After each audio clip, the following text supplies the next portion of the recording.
یہ ہمارے دوست قاری عبدالرحمن صاحب کے ساتھ آیا کرتے تھے، خواجگان کے، یونس صاحب غالباً نام تھا، وہ بھی وفات پا چکے ہیں، ان کے لیے بھی دعا فرمائیں۔ یہ مولانا شفیق الرحمان صاحب کی ماموزاد ہیں، فوت ہو چکی ہیں، ان کے لیے بھی دعا فرمائیں۔ اور آج ہمارے یہ دوست رفیق صاحب ترپی والے، ان کے والد صاحب فوت ہو چکے ہیں، ان کے لیے بھی دعا فرمائیں۔ ان سب کے لیے دعا فرمائیں، جن کے نام لیے یا نہیں لیے، یاد رہے یا نہیں رہے، اللہ سب کو بخش دے، اللہ سب کی قبروں کو منور فرما، آنے والی منازل سب کے لیے آسان فرما۔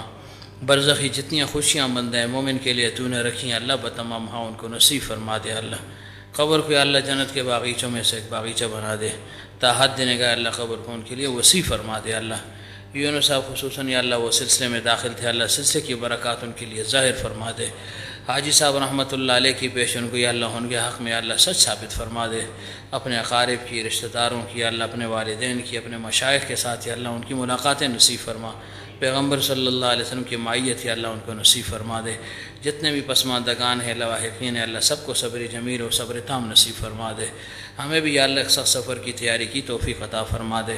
یا اللہ یہ جو ہمارا جوڑ اجتماع ہے اللہ اس کو عافیت کے ساتھ، خیریت کے ساتھ، ظاہری باطنی برکات کے ساتھ ہے اللہ خوشیوں کے ساتھ پائے تکمیل تک پہنچا دے۔ اللہ جتنے بھی دوست احباب مہمان گرامی آ رہے ہیں اللہ ان کو عافیت کے ساتھ یہاں تک پہنچا دے، اللہ ان کے علوم و معارف سے اللہ ہم سب کو مستفید فرما دے۔ ہمارے حضرت رحمۃ اللہ علیہ کے فیوض و برکات کے پھیلنے اور پھیلانے کے اس کو مؤثر زیر ثابت فرما دے، اللہ مخلوق کثیر کو اللہ سے فیضیاب اور سیراب فرما دے، حرمان سے محرومی سے اللہ ہم سب کو محفوظ فرما دے۔ یا اللہ ان دونوں خانقاہوں کو نفخ صور تک سرسبز اور شاداب رکھ، جتنے پودے اس میں لگ چکے ہیں اللہ سب سے باراور درخت بنا دے، حضرت کا کامل فیض اللہ سب کو منتقل فرما، کسی کو بھی اللہ محروم نہ فرما۔ یا اللہ جب تک ہم زندہ ہیں دین متین پر ہم کو قائم اور دائم رکھ، اور جب دنیا سے جانے کا وقت تو لا الہ الا اللہ محمد الرسول اللہ صلی اللہ علیہ وآلہ وسلم یہ پاک کلمہ ہماری زبانوں پر جاری فرما۔ سبحان ربک رب العزت عما یصفون وسلام علی المرسلین والحمد للہ رب العالمین برحمتہ۔